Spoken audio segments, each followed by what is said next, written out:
Ümumiyyətlə, bax, Amerika Birləşmiş Ştatları İsrailin əsas arqumenti odur ki, bəs İran az qala nüvə bombası hazırlayır və biz də ona görə onun qarşısını almağa hücum edirik. Birincisi sizin sözünüzə qüvvət. Hazırlıq yaxşı eləyir. Bəyəm nüvə bombası əgər qadağandısa, madam ki qadağandır, bütün bu ölkələr, hansı ki 7-8 ölkə vardır, nüvə bombasını sayır. Hamısı yığışsın, hamısı əlindəki nüvə bombalarını məhv eləsin. Ondan sonra bəli, bir qayda olaraq bütün ölkələrə tətbiq olunsun ki, heç bir dövlət nüvə silahına sahib olmamalıdır. Bəli, ondan sonra İran buna sahiblənmək istəyərsə, mən də razıyam. Vurulsun, tədbir görülsün, cəzalandırılsın. Amma ki, yox, mənə olar, sənə olmaz prinsipi. Bu tamamilə yanlış.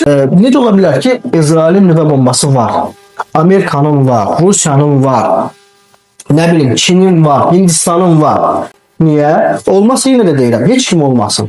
Yox, olarsa əcəb edir nüvə bombası hazırlayır, yaxşı. Heç kim bunu deyə bilməz və deməməlidir.